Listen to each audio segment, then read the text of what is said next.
Yep. Okay. Thank you, Navkant, for getting us started. Let's hear from others as well. It'll be nice to see where we're all joining from. Okay. Thank you, Sanjul. Hi, Prashant. Hi, Ranjana.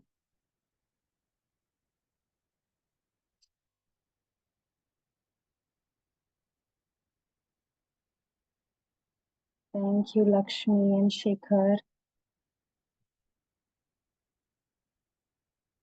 Absolutely.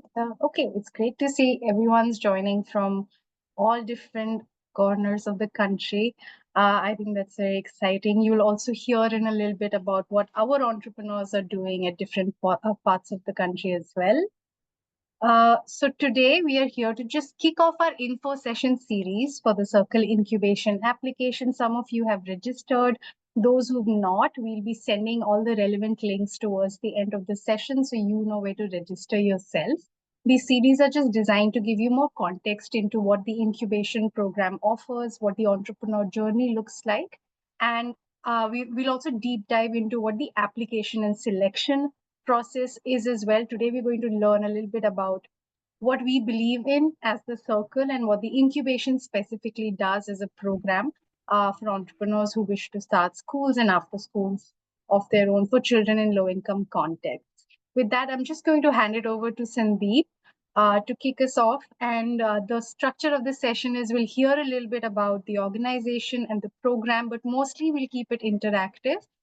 So if at any point you want to put in questions in the chat, feel free to do that and we'll get to them in a bit. All right, thank you. Thank you so much, Amina. Hi, everybody. So good to see everybody. And so good to have all of you here. For those of you that are on video, thank you. If you can come on video for a few minutes, would love to see some more faces. It's always, from a facilitator's angle and from somebody speaking, it's always a much better experience when I can see people and not blank face, blank screen. So thank you for those of you that are able to. And if you're not able to, I understand. But if you are able to, would greatly appreciate it. Good to be talking to everybody. A little bit about me. I think I've met many of you. I'm Sandeep. I founded the Circle about 3 years ago. I was born and raised in the United States. I started off my journey about 19 years ago now as a classroom teacher in Washington, D.C., and took a bit of an unconventional path there. I was a couple of months away from medical school, and at the very last minute, I decided that I was not going to go to medical school. Instead, I was going to teach. And so I taught in a public school in DC that fundamentally changed my life. It also taught me that schools matter so much, that they are game changing for kids, but they can also be catastrophic for kids. And the Circle really is rooted in that. How do we basically get schools to really matter and be game changing and not catastrophic for kids? I'm excited to basically be talking to you a little bit more about where we're going to be heading. I'm joined by my colleague Pooja, who leads our incubation. The two of us are going to be spending some time today, just trying to walk you through for about 15 minutes or so, a little bit of what we believe and a little bit of what undergirds the incubation. And then the rest of the time, folks, we're hoping is we're able just to open up for Q&A to be able to allow you to be able to ask questions about the organization, the process, the incubation, any of those things that come to mind, right? So we're going to try to give you an overview of this program, as well as everything that it stands for. I'm going to jump in. And then actually, before I do so, Pooja, would you like to introduce yourself as well? And then I'll jump in.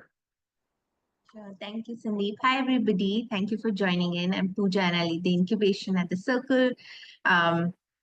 I've been here since August 2022.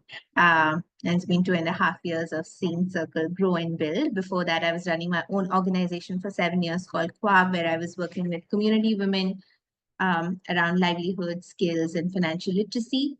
Before that, I was a Teach for India Fellow in Delhi, a 2013 Fellow, and excited to share about the incubation with all of you. Yeah, thank you for that, Pooja. You know what Pooja did not share is that she is somebody who is deeply, deeply passionate about kids. So you will discover that as you get to know her a little bit more, both through this space and over time. Awesome. Okay. Let's jump in.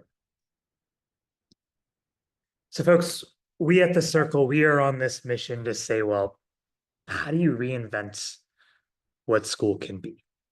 And we're operating with this big premise, right? This big belief that school as we know it today does not work for kids from low-income communities. It worked at one point in time. But the problem is that the world and the country have changed quite dramatically since then. And for much of the past 70 to 75 years, we have to acknowledge that India has been changing quite dramatically. The world that we are operating in has been changing quite dramatically. Our schools have unfortunately stayed largely the same. And so we operate with this belief that we need to be able to help schools reinvent themselves, and we need to reinvent the very nature of school so that it's preparing kids for tomorrow and not the world of yesterday. We also operate with the belief, folks, that, well, if we have any shot at being able to build a better country, being able to build a better world, then we need to empower our kids to be in the driver's seat of that building process, which means that our schools need to be reinvented, not just to prepare kids for individual success, but our schools need to be reinvented so that they prepare kids to build better communities, to build a better. And the very purpose of school needs to evolve from one that, yes, is focused on the me, but two is also focused on how do I build a better we around me. Everything that we do at the Circle is rooted in that. It is rooted in how do you reinvent this thing that we call school. It is rooted in basically how do you reinvent it that school prepares kids to be able to basically succeed, but also build better communities around them. And our flagship program is the incubation and the network, right? So what we do to be able to do this is we're building a network of newly launched schools and after school programs. We focus on both. We believe that both are important. So we basically do focus on saying, how do you get new schools off the ground? We also focus on how do you get after school programs off the ground? And we believe that there is a lot of space that kids are not in school where after school programs can thrive. But we also believe that schools play a very big role in this. Yeah. And so the incubation is a 2-year program. It is a full-time program. It provides intensive support to be able to basically prepare entrepreneurs to be able to do 3 things: to design new schools, to launch them, and eventually to run them, right? Every single year we launch somewhere between 8 to 10 new programs, right? And our goal is to keep on doing that over time. A lot of people ask me, well, what do you mean when you say reinvention, and what does that mean, right? It's a word that is filled with a ton of jargon. For us at the Circle, it means 3 big things, and I'm going to give you just a bit of a preview into that, right? Our theory of reinvention at the Circle is rooted in 3 fundamental beliefs. 1, we believe that sometimes actually you need to innovate quite dramatically, right? So sometimes actually school does need to be blown up. Sometimes you need to develop something very, very new, and that requires deep innovation. But we also believe that sometimes actually we need to remind ourselves that at one point in time in India, before we democratized education, there was a lot that worked. And maybe we need to rediscover what has been lost in the process of democratizing education over the last 75 years. So we believe that reinvention is also a process of rediscovery.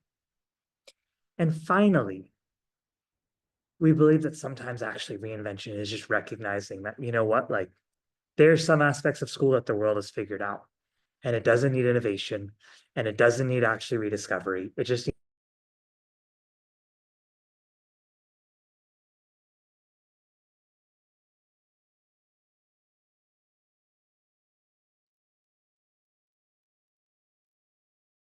I think Sandeep's frozen. Okay. I think you lost me for a second. I should be back. Sorry. Okay. Can you all hear me now? Pooja, can you tell me what you heard last? Yes, we were talking about the reinvention and the rediscovery. Got it. Okay. Thank you. So we believe that actually the second theory of reinvention is that, you reinvent through rediscovering what's been lost. And that is one big aspect of it for us. And then finally, the third big arm is, well, we believe that actually sometimes reinvention just means that I need to acknowledge that there are best practices that exist across the country. There are best practices that exist across the world. That not all of reinvention means that you need to innovate wildly. Sometimes it means actually you just need to recognize that there's a best practice that somebody's figured out how to do it really well, and you just need to pull. We believe that true reinvention is when you actually have the wisdom to lean into each of these three and often do so at once. Yeah. Until now, over the last 3 years, we've incubated a little bit more than 30 entrepreneurs and 30 models, right? That we run a cohort-based model. So the first 2 cohorts have actually launched their programs. About 18 new programs have launched from our first 2 cohorts. We are currently working with a cohort that is basically about 13 people. They are basically moving towards launching over the course of the next 6 months. These entrepreneurs, through their models, are serving a little bit more than 4,300 kids across different aspects of the country, right? And so we're now spread out across 10 different states across India. They are running a variety of programs that include after-school programs. There's a little under half of our programs are after-school programs. They're running schools that are trust-based models. They're also running schools that are PPP models that are basically partnerships with the governments. We believe that actually we try to basically make sure that we are settled across all of those models, right? And that model diversity is very important to us. And a lot of people ask, well, do you actually focus on private schools or do you focus on PPP? We try to focus on both. We do believe that partnering with the government is essential. And yet we also have a lot of our models that are actually private school models in the process. I'll give you a couple of quick examples, and then I'm going to turn this over to Pooja to walk us through the incubation, right? So one of those examples is actually a model that's in UP, right? This model actually was from our very first cohort. His name is Akash. Akash was a Teach for India alum. After that, he basically worked with BCG and Central Square Foundation. He then said, you know what, I really want to figure out how to start a high quality school that is reinventing in my hometown. So he's moved back to Akbarpur. It's about 70 kilometers outside of Kanpur. He is running a school in the heart of Akbarpur that is basically trying to redefine what quality could look like for kids from low income communities across Akbarpur, right? That's one of our models. Another model is basically this model, which is in Punjab, right? This is an entrepreneur named Pahul from our second cohort. Pahul actually basically, was studying in the US. Was actually studying at UC Berkeley, was originally from Punjab. Could have done everything after that, but instead said, I really want to move back to India. And said, basically want to figure out how to transform Punjab. And I want to do so through education. He has started a school in the Gurdaspur district, about 90 kilometers outside of Amritsar. This school is actually leaning into what it means to learn by doing, but also reconnecting kids to agrarian life outside of that school. And so when you go into the school, you will actually find kids learning by discovering, but also learning by connecting to the land around them. Yeah. And then finally, you've got our newest cohort. This is Nandini. I just walked out of this program about 90 minutes ago, actually. And this program is actually running an after-school model that is a media-based program. And this picture was actually taken about 90 minutes ago. This is a media-based program. And in this model right here, the entrepreneur Nandini is spending time trying to say, how do you empower kids with media to be able to actually become better storytellers, to be able to redefine representation in the larger media landscape, to be able to build another generation of storytellers and of journalists and of people in media that are able to be more representative of the society that we have today. There are 31 of these programs across the country, folks, right? They're running a diversity of models. There is a common identity that connects them all. And those for us, we believe, are 4 big things.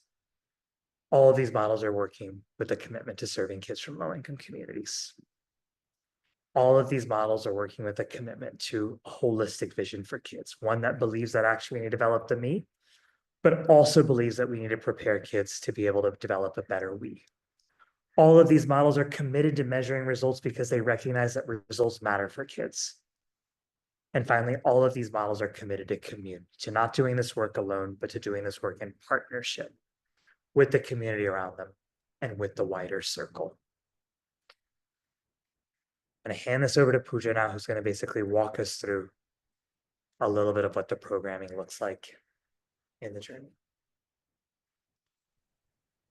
Thank you, Sandeep. Will you help me with the slides or do you want me to share? Okay, thank you. So I know a lot of you would be thinking, what does this journey look like? And like what are the 18 months and how does that pan out. So I'll take you through the 18 months journey, starting from the applications that opened on 17th of Feb. So when we look at the incubation journey, we just don't see it as all of you entering the incubation, but there are a lot of steps before that and after that that I'd like to tell all of you about.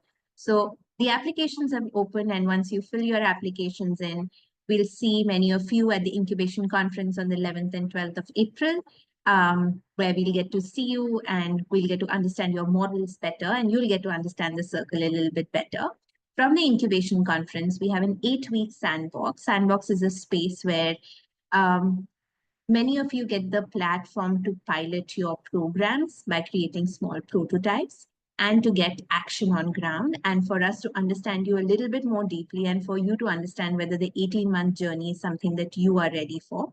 So the sandbox is more towards the readiness of the program. Through seeing that, okay, is your pilot something that's ready to becoming an organization? Are you sure of becoming an entrepreneur, not just for a few months, but for the next 5 to 10 years? Post the sandbox, you enter the incubation, which will start on September. And the incubation will go on for 18 months till Jan 2027, post which you enter the Circle network. Whoever enters the incubation automatically enters the Circle network, which is a network of 30 entrepreneurs right now. And that's how the journey pans out. I'll open it up for questions towards the end. I'll take you through now the 18 months incubation journey and how that looks like. So the journey is divided into a 3-step process, and this is not a linear process, but this is a 3-step process where we start off with the design aspect, where we get you to start thinking about the new program or the new organizational idea that you're beginning to think of. We get you to design different elements of your organization, be it the program, where we get you to think about your graduate profiles, what are the kind of curriculum and PED you're going to adopt. We get you to design around talent, what is the kind of hiring processes you'd need. We get you to also design around just your fundraising strategy, your partnerships, and also think a lot around the compliance and regulation, which enters into the launch. So post the design phase, we also start the launch phase. The launch helps our entrepreneurs who are young and getting like their organizations registered to think about space, compliance, regulations, fundraising. And the last stage is run, which comes in year 2, which is a lot about how do you get a lot of these design elements that you've put together in a playbook into action. And before you actually leave the incubation, how have you practiced a lot of this on ground? And how have you actually also failed to gather a lot of learnings that are working and not working for children? Sandeep, we can move ahead. In the 18 months journey, there's some key elements and some key experiences that all of you will go through. The first is you're going to visit a lot of innovative schools and after schools, and also some analogous spaces where you learn from. And the idea is like exposure is key to the incubation. As young entrepreneurs, we really want our entrepreneurs to see the best practices that are out there. We also take our entrepreneurs to spaces that are not working out well to actually understand that how can we make spaces better. And the exposure also spans across both local and global exposure.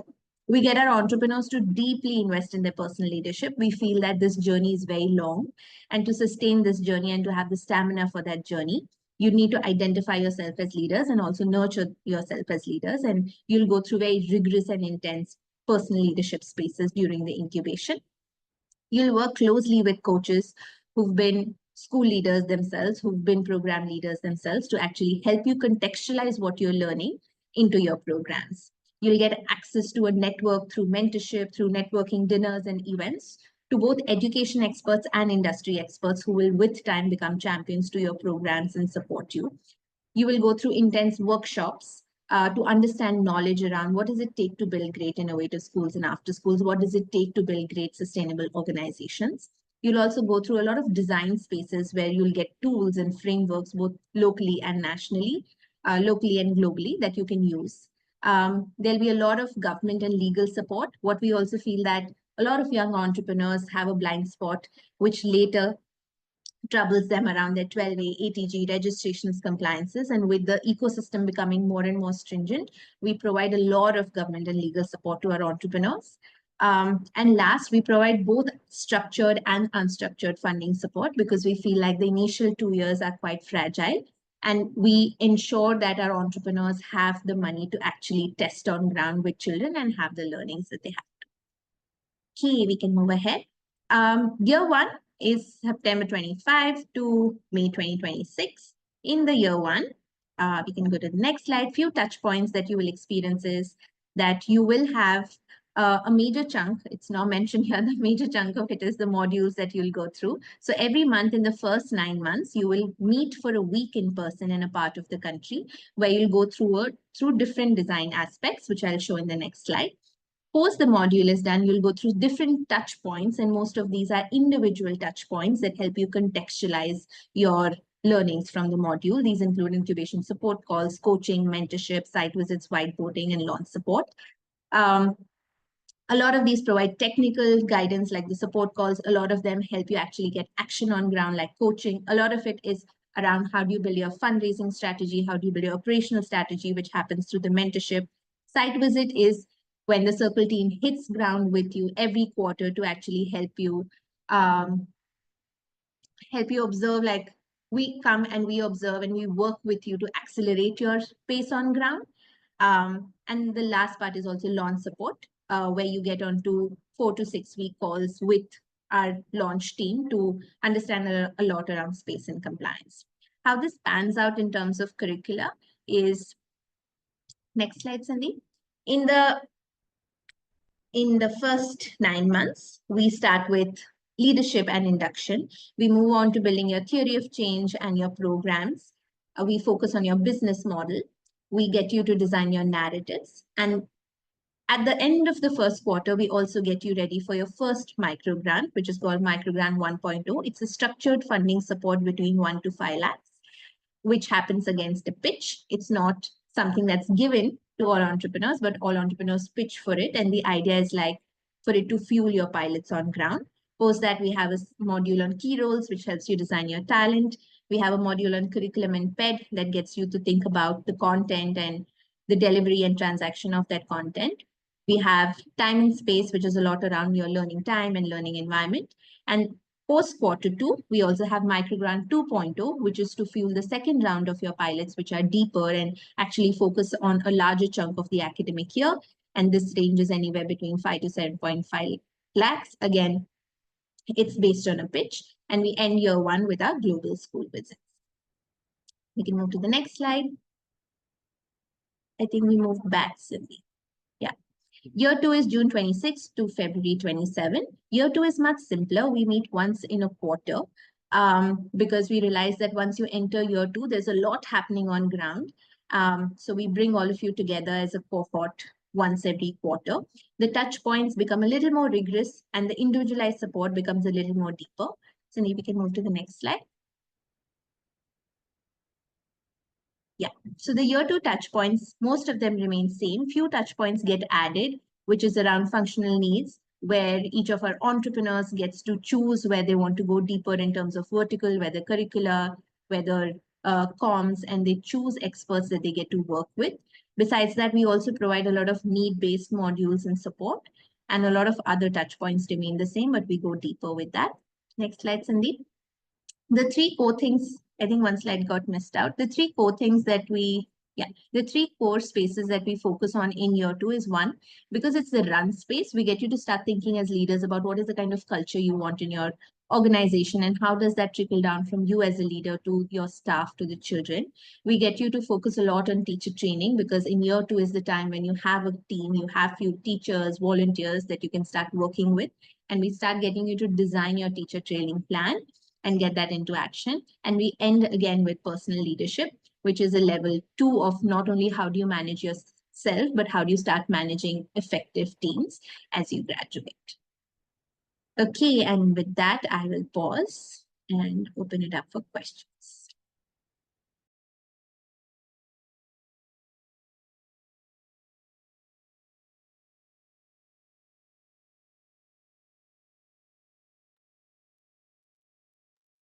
Wondering if we could do this. I'm wondering, so folks, and thank you for that, Pooja. I'm wondering if we could maybe just take a minute or two you got questions, just come on over to the chat box.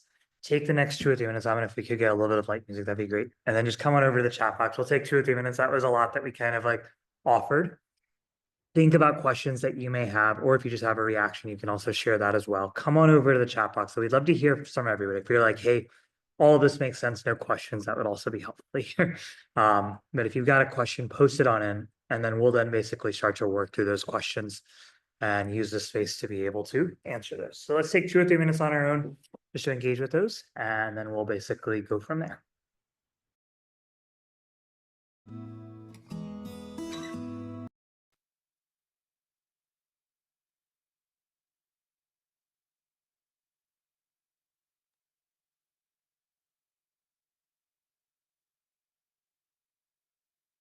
Okay, we're going to start answering some of these. And then just go from there. Yeah. Would you want to start us up with some of these and then you can jump in for something? Is that okay? Yeah, perfect. Okay. Sure, you wanna do start?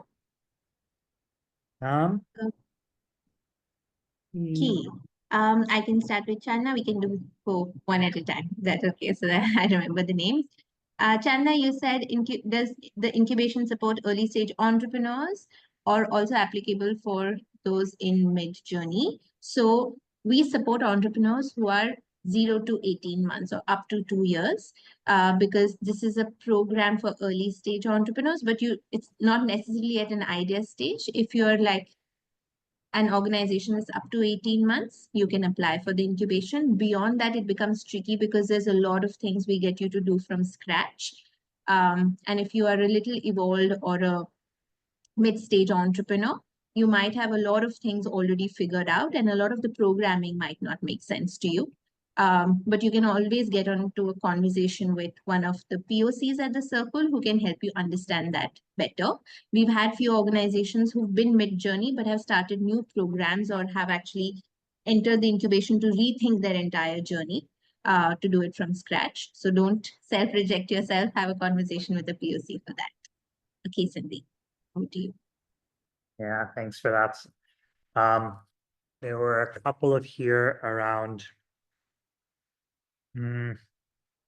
say there's two questions on fundraising. I'll start off with both of those. Ranjana, I think you asked a question around how does the circle enable one to raise funds? Sorry, 1 second.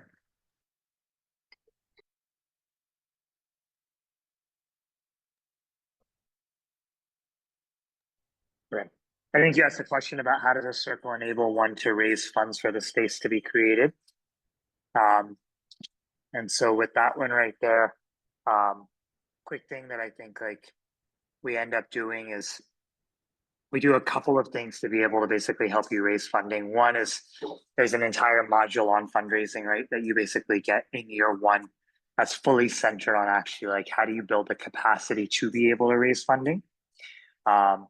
We bring in a lot of different organizations, experts to be able to basically help you to be able to build that capacity during that time, which is teaching you actually how do you basically build the foundations of fundraising.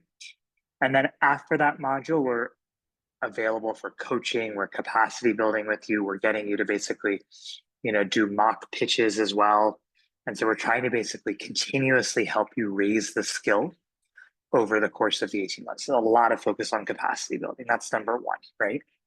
The second is we do give you access to structured grants, right? And so what we do along the way is we start by giving you access to very small grants that usually range in the range of about 1 to 3 lakhs, and then goes up a little bit bigger from about 5 to 10. And then when you graduate the incubation, you get access to an even bigger grant. Each of those grants has to be a matching grant, right? So we will not do anything that is not matching, which means that even if we basically give you access to a structured grant of 3 lakhs, you have to raise 3 lakhs on your own. And the purpose of that is to basically make sure that you are building the skill of fundraising along the way, and you are building the capacity to be able to do it along the way, right? And the third thing that we do for fundraising is we just try to help you be able to build network. And so we do a lot to basically like try to expose you to people. We do a lot to try to help you teach you how to basically expand your network. But we believe that actually you figuring out how to build a community of people around you that get the model, that believe in the model is the biggest basically thing to be able to basically help in sustainability. So we try to basically put a lot of efforts into just how do you actually build that community. That's then what we do. I think there's a separate second question connected. So I'm gonna answer both of these at once and then hand it back over to Pooja for the next one, which is given the current funding climate, do we encourage basically revenue as well? And I think with that, yes, a lot of our models actually have a revenue model. The way that we like to think about it is that there are 3 sources of funding that you can actually get. One is you can actually basically raise it from philanthropy, right? Philanthropy could be CSR, it could be individuals, it could be foundations, it could be crowdfunded. That's all philanthropy, right? The second is you can actually basically charge families, right? And you can raise revenue by charging families. And the third is you actually get a partnership with the government and you get some revenue from the government, right? And that can be in the form of the government giving you a building or talent or just giving you a per student cost. We've seen all 3 happen. All 3 of these has pros and cons, right? That's the honest truth about it, right? There's a pro, there's a strength to it, and there's a challenge to it, right? And so it is about kind of picking which of these do I really want to build the biggest muscle within to be able to develop. The last thing I'll say about fundraising is that because you are working with kids from low income communities, you will inevitably have to develop the philanthropy muscle to be a part of the pie, right? And so everybody does have to develop a little bit of the muscle for philanthropy to be a part of the pie. Now it can be mitigated by other things, but it has to be a part of it. So yeah. Pooja, you want to take the next one? Yeah, I'm happy to take Sanjal's question. Amina, you don't want me to respond to that? No, you can touch upon it. Right, And Sam? yeah. All right. So Sanjal, you're asking, you want to know a little bit about the sandbox and what to expect and how do we do POCs during that? I didn't understand what you mean by POCs. Do you just want to voice It's that? the proof of concepts. Proof of concepts. Okay. So the sandbox is like an 8 weeks online space where you'll get a lot of structured support. There'll be a lot of master classes and each one of you will be given a coach. We'll also hit ground with you towards the end of the sandbox. You don't have to prep anything for the sandbox. If you have cleared the incubation conference round, you will automatically enter the sandbox. The sandbox does not require you to have a registered organization. You do need to have an idea. And in case you do have some action on ground, that is a plus. Because if it's the first time you're doing action on ground, it's going to be a little tricky. But the idea of the sandbox is entirely that. So even if you're a new organization that's piloting for the first time, it's absolutely fine. You don't need to have a proof of concept. The idea is during the 8 weeks, can you get to some proof of concept or some idea around whether your program or idea is desirable and viable. But you don't need to do any pre-prep for that. Action on ground is preferable, but if it does not exist, that's also totally fine. Bansi Vaswani, your question is, hi, does one have to have a pilot program pretty much ironed out before getting the sandbox? Same question, you don't need to have it. You will design your pilot through the sandbox. If you've decided a community or context, we love that you know that community and context and you at least have relationships there so that you can get to action on ground much faster. But the sandbox will also take you through just understanding the needs of your community much better. The only thing that we would want you to know is your context and community really well before the sandbox. Okay, what do you, Sandeep? Yeah, I'll take these ones around just Aisha commented on this in the chat box, but I'll just build on it a little bit. I'll take these 2 questions together. Committed to basically a full-time job, it is a full-time commitment, as Aisha mentioned, right? And so that is because what we have learned over time is that it takes everything of you to be able to get this school off the ground. Connected to that, we do provide a stipend to be able to enable you to do that, right? And so we do provide a monthly stipend in the range of 60,000 per month to be able to enable you to take that leap during the first 18 months and make sure that you were able to stay fully committed to being able to build this, right? But that is a very, very big commitment. And I'll just answer the second question that you just asked in relationship to this, and then I'll hand it back. Yeah.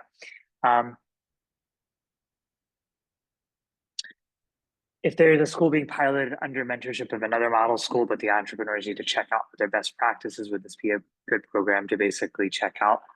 I'm not sure I fully understand the type of school that you're mentioning, but what I will say is like, yes, like the incubation program is heavily centered around actually being able to learn best practices from other schools. And so there are lots of visits to high quality schools happening throughout the incubation. We're also trying to basically connect you with models that you can explore virtually and on your own. What we are learning through that is like, that takes a bit of like being able to kind of step outside of your context to be able to learn and then pull that learning back into your context over time. Yeah, Pooja, back over to you. Yeah, I think one question that Amina brought up again is like, is the incubation for private limited as well, or is it just for Section 8 and trusts? So we don't have a strict criteria on what kind of registration you do. The kind of like funding support that we provide at the Circle though is limited to Section 8 and trust, like limited to nonprofits, because we focus a lot on philanthropic grants and that cannot be given to private limiteds. If you're a private limited organization that has a revenue model and is applying to the Circle, you will get a stipend, but you will not get to access our micro grants because they can be granted only to nonprofits. We also like do not have a network around equity and debt right now, which we support private limited organizations with. And it's also a tricky space because if you're a school and after school, to get registered as a private limited is a tricky space until and unless you have like figured out a revenue model which goes beyond fees. So we're not against it. It's just that a lot of our structured support beyond the stipends does not support. So as long as you are confident about it, we are good to have you on. Yeah. So did you want to add to that? No, I think that makes that, I mean, legally, I think like to be running a school, you have to be a nonprofit. Some people basically have an initial revenue model, which is what Pooja was referring to, but legally to be running a school, you have to be a trust or a society or a Section 8. In India, people basically will have a revenue model attached to that, but so we try to stay within those guidelines as well. Chandana, like, does the incubation have any compliance and each entity should be associated with the Circle India for the duration, or can you have tie-ups with other programs? Please, we do encourage tie-ups with other programs. We do say that basically, if you were when you were being incubated by the Circle India, by the Circle, you can't be incubated by another program simultaneously because it is basically a very intensive program, right? And so that is our big requirement. But if you have another partnership, that's a knowledge sharing partnership, or where someone is providing mentorship. 100%, we basically we encourage that. When you graduate from the incubation successfully, we then both give you the rights to be able to say that you are a part of the Circle network, right?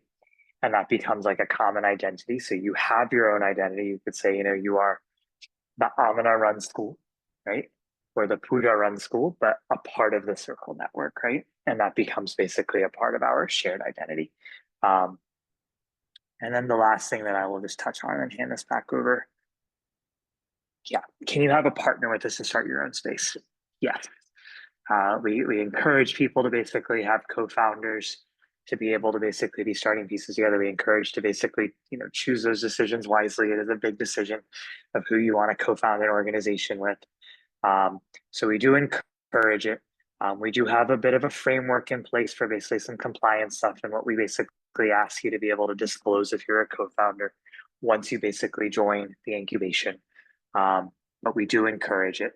What we cannot do is we cannot cover the cost for both people as a part of the incubation. So one of you becomes the primary POC for the incubation, and we cover the cost for one of you, but the other person, if you are able to basically cover transportation and lodging costs, is welcome to basically come and attend and be a part of key modules, which a number of our entrepreneurs actually do. So yeah. Pooja? Amina, what are the questions I'm missing? Let's see which have been answered. Yes, I'm just scanning. You guys can also go off mute and ask any questions in case your questions was not answered. Hi, I have one question. What will be the cohort size? Yeah, so the cohort size generally ranges between, like when we incubate entrepreneurs, it's 10 to 12 entrepreneurs who we incubate. Last year, we had our largest cohort of 13 entrepreneurs, but it's generally between 10 to 12 entrepreneurs. Ashika, your question in here, like reinventing aspect. Sorry. Hi. Go Can for I it. Go ask? for it. Of course, yeah, go for it. Is ours a non-profit organizations is a trust. We works on education, and we have own schools. So how can I uh, get help out from?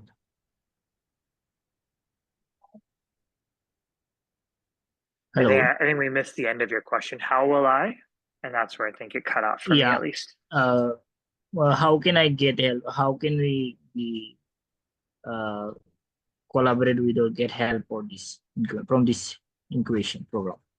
We run schools actually, and it's a non-profit organization. So Yeah. as I applied, so what is the next? Is it eligible for the incubation? Yeah, the eligibility is that you basically have to be starting a new school or a new after school program that was launched in the last 18 months.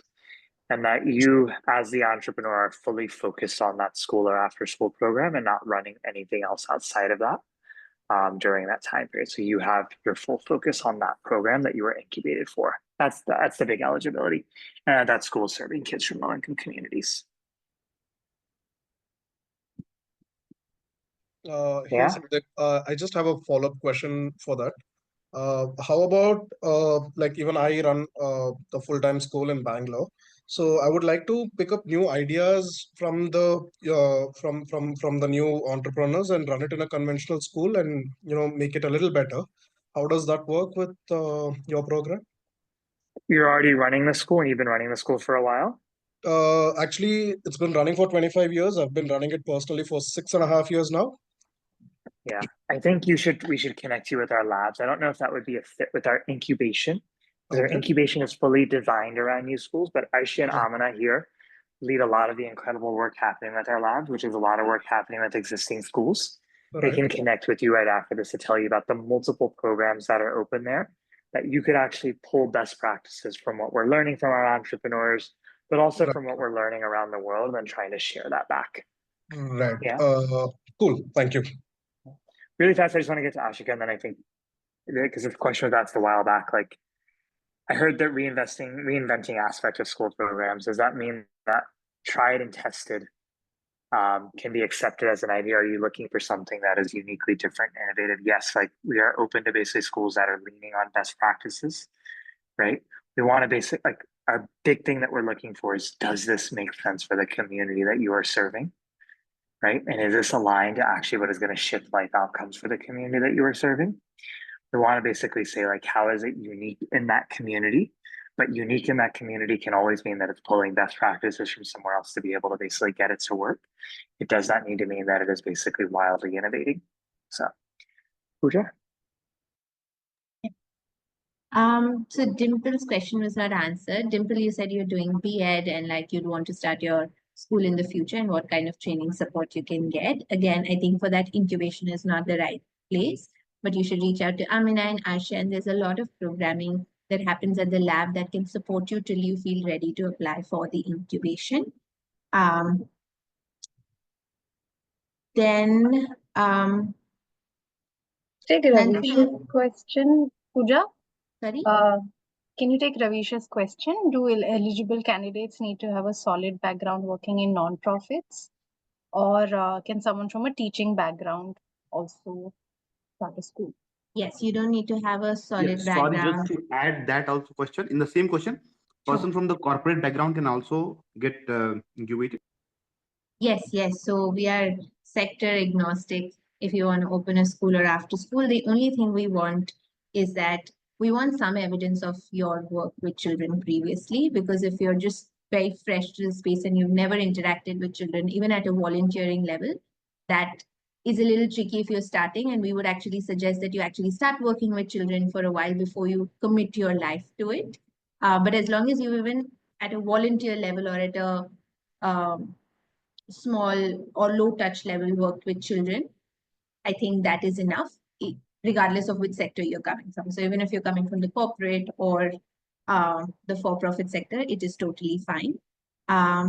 You like teaching background is absolutely a plus. If you're actually coming from a teaching background, you don't need to have like org level experience or experience to run an organization. That is something that we'll work with you deeply during the incubation. So that's not an expectation.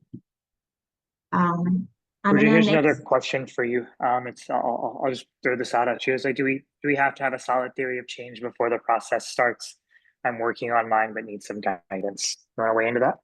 Yes. So, so the theory of change is a big concept. We do not expect you to have your theory of change fleshed out. What part of your theory of change we want you to know is what is the problem that you're trying to solve, because that is something that you will have to bring to the table, and your vision. And those are two things that is a starting point for you to get into the incubation journey. Post your problem and vision clarity is there.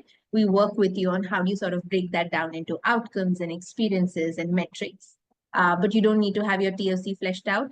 As long as you're clear about this is the problem I want to solve in this context and community, and this is the vision that I hold for them, that's enough. Thanks. Anurag, you had one on planning to start a school focused on AI and entrepreneurship. I joined the meeting in the middle. I want to know if the incubation will be in person. I will have to spend a lot of time at the school. The first year is very intensive. And so I think like the first 9 months in particular, you are spending about 5 days in person every month, right?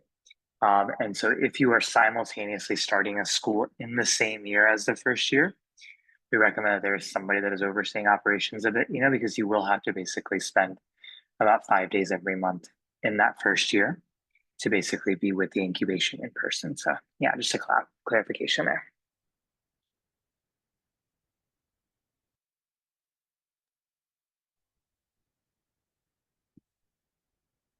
I think we've gotten through most of them. Is that a fair assessment, Amin? Are there ones out there that are basically left? If there are, can folks Yeah, I think yeah. we've touched upon most of them. Yeah. Just if anyone wants to just quickly unmute themselves or just want to flag if there are questions that you'd want to ask, feel free to do that. I have a question. Can I go ahead? Yeah, Ranjana, go ahead. Yeah. Sandeep, I would like to know, as you mentioned, there will be you will help us to raise the fund in different ways, right? You will help us to pilot our plan and all. But then what about once the school is set up or after school? So what about the initial stage of the school, say first 1 or 2 years? Because if you will have the staff members in the school. So how the initial say the salaries of the people will be done? Is it through the fees of the students, or we will be having the money which is being raised? It will be kept from there. How? Because a school will be definitely needing 1 to 2 years probably to bear the expenses of the staff. So what about that? Yeah. So a couple quick clarifications. One is as I mentioned, we do 3 things with fundraising, right? We basically help you build capacity to be able to fundraise. We basically give you access to structured matching grants, which are sequential and successive. And then we basically also try to help you build community, right? Those are the 3 big things that we do. We try to say that you are in the driver's seat of that fundraising, because there are some things that as an entrepreneur, you will want to be in the driver's seat of, right? And I think fundraising is one of those things that you should be driving. But we are supporting you along the way, right? Along that path, we try to say if you are building a school from scratch, actual construction, right? I want to basically build the infrastructure, come to us you should have somebody that basically is willing to fund that, right?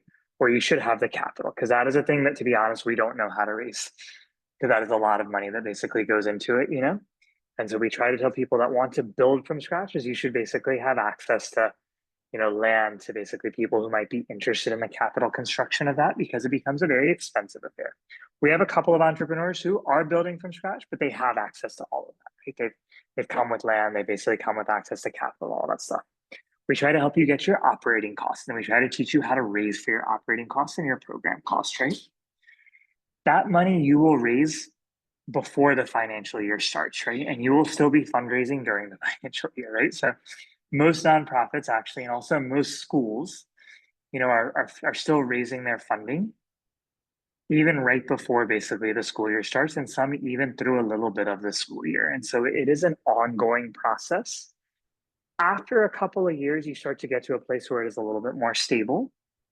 But a part of actually what it becomes is you are in a fundraising cycle, or you are in a revenue cycle. And so the work that goes into that is something that will happen every year, to be able to continue raising for it. And what we try to teach you is the skill to be able to basically manage all of that. But the likelihood that you start with 2 to 3 years of money in the account to be able to pay all salaries for 2 years is lower. The likelihood that you start to be able to cover like everything you need for that next year is high, Yeah, I hope that answers it. Yeah, thank you. Sandeep, I have a question.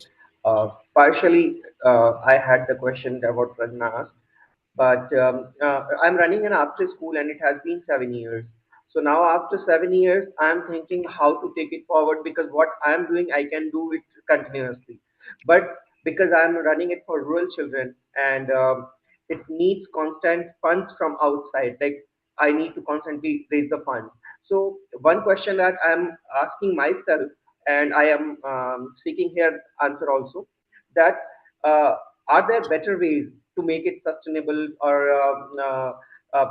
there are after schools models that are in our country, and I can look for them, how the circle incubation can help me there, or should I go for a proper school with the idea that I'm doing here and this after school, and then it will be sustainable because there will be parents who will pay for it, and then I can continue in that way. So I am in that dilemma, on these crossroads.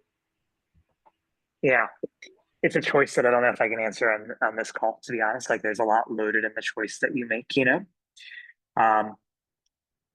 If you decide to go the sustainable route, like I just want to repeat what I said at the beginning of this, right? Any path of revenue that you take has positives and it has struggles, right? And so I think like if you go the like I want to basically raise from parents, there will be a positive to that, and there also will be a struggle to that, right? If you go I want to raise revenue from government, there's a positive, many positives, but there's also some real struggles with that, right? And same with philanthropy. And so I think it is the question is like how do you build the muscle for which of those revenue paths that you want to go for, and ask yourself like which muscle do I really want to build the most, because there will be muscle that needs to be built for either revenue path that you go for, right? And so that's just like one thing I would offer, but I think the rest of that may require like a little bit of a longer conversation over time. So yeah, I'm not fully answering your question. I think there's a lot loaded in like how do you actually make that choice over time. Pooja, you want to take this one on community? Should we know the exact community we're planning to work with when you fill in the application? Yes, you will need to know the exact community and the people that you'll be working for. And that is kind of an like prerequisite, because you will be asked a lot of questions around why do you want to serve this particular target audience or community, and your connect to the community is extremely important. During the incubation, if you start figuring out the community, you'll lose out on a lot of programming. So you at least need to know the geography, even if you know the city. So it's been many times that entrepreneurs have like, okay, I know that I want to start it in Ahmedabad, and I'm figuring out between these 2-3 communities where I start my center, which is still fine. And during the sandbox, you will have to develop that clarity. But if you don't even have like a geographical or a city or town level clarity, that will become a little tricky. And we would suggest that you take that time to find that for yourself, that where do you want to invest the next 5 to 10 years of your time, and for which target audience, based on what really motivates and energizes you. Yeah. Yeah, hi, can I ask? Yeah, so I have seen in the PPT that the presence of all the incubation or the incubated startups are walking into basically into the Maharashtra and north side, but there is no presence into the Jharkhand and Bihar. So is there any geographic limitation, or the founders from the Jharkhand, Bihar, or northeast side can also participate? Yeah, like We are yet to have our first few entrepreneurs from Jharkhand and Bihar, and we'd be excited to have them. We are not limited to any state. We do have entrepreneurs from most parts of the country, but not yet Bihar and Jharkhand, and that's not because we don't want that. You can apply regardless of the state that you're coming from. We are a pan-India program. Hope so that I can be the first from Jharkhand. Yeah, I hope so too. Assam as well. You Yeah, can thanks. apply from any state in the country. Sorry, I know someone has asked a question regarding like the initial groundwork. So what I understood is like before the sandbox, like it's not that like I have identified a place, and also it's like to what extent we are expected, like before, I think the app, I know there are a couple of sessions before the application and like all those things, but then before conference, like what we are expected, like how, like to what extent the groundwork has to be done, or is it required or not required as such? Because I have identified a place and where, and like few things I have identified, but then till what extent we are expected? Yeah, so I feel like you need to have a community in place. You need to have a target audience clarity in place. That are you working with young children? Are you working with middle schoolers? Or do you plan to work with youth? It's okay if you've not started action on ground. If you have, that's great. But if you haven't, that's not going to hamper your process, because during sandbox, you will sort of get on ground and start piloting with those children. So you having identified a community is the only thing that you require right now. If you've started working with children, that's great. If not, that's also fine. Thank you. I think a lot of states are coming up, folks. Any state is fine. Odisha, Assam. Please feel free to apply from any state across India. Hello, I had a question. This is Risha. Basically, I wanted to know what are you looking for in the application? What would during the when we put in our application, what are you looking for, which will in order for our application to be qualified? One is that what is the criteria basically of assessing it? One is that, and the second is during the uh, in-person when the in-person after the sandbox, when the in-person process starts, how Sandeep ji had mentioned, it's going to be very rigorous. We're going to have 5 days a week classes. How many hours would it entail? I'm asking that because we also have our other responsibilities. One is that, and the second is that the third question actually, the conference in Mumbai, the first conference, will the people be reimbursed for their traveling? Thanks, Risha. I can take a few of your questions. The first one on the application questions and what are we looking for? That's a very fair question. We're going to do a very deep dive into it on 10th when we meet. We're going to go over all the questions of the applications as well as the videos, how to approach them, and what is it that we are looking for. I think that should answer most of your questions. I will defer to Pooja for the hours of investment, but in terms of the reimbursement for the in-person conference, we do reimburse the participants when they are traveling in. Pooja, if you could just shed some light on the hours. Yeah. So the incubation is a full-time commitment.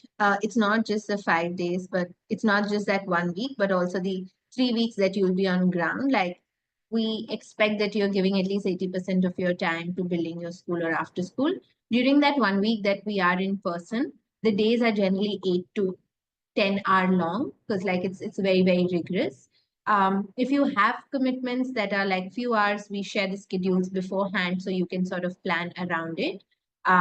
But the sync week, it's difficult to do other tasks beyond the sync week because there's a lot happening and post the like programming hours. The cohort gets together and there's a lot of peer learning that happens. So in case you're doing two things, that's gonna either like it'll just sort of make it hard for you to process a lot that ends up happening during the week. So I wouldn't suggest it, but every entrepreneur ends up taking out a few hours after the day gets done because they do have a lot of things back home on ground happening that they have to take care of. And we also provide like a few hours during the day sometimes when folks have work. All right. Okay, I think we're coming to a close. Thank you, Sandeep and Pooja, for answering all the Amina, questions. I think there is one question by Malvika that can the age group be diverse too? Is there a particular learning outcome, example, job, career ready? So again, we are age group agnostic. So you can work with children like from pre-primary up to youth, like that's 18 years. And you can choose your target audience. And again, like by second question, I'm understanding that what are the learning outcomes? You will decide the learning outcomes and what are the ultimate graduate profiles that you're working towards. At the Circle, we are really committed to transformational life outcomes for children. So what we really nudge you towards that if you're working with any target audience, your programs should actually enable them in the next, if not towards the end of your program, but after a certain number of years to changing their life trajectory. Either that could be upward economic mobility or it could be something that's more holistic and changing their lives. So it could be any job or career, it could be any age group, but is your program actually leading to their lives being better across certain economic, social, cultural metrics is something that we nudge towards. Okay. Awesome. The workshop dates, Rizvi, I'm not sure what Not for you're next year. The module dates are not final. The conference dates for April are final. But the module dates for next year are not finalized yet. We should have those finalized by July or August probably is when those will get finalized. Probably not before then.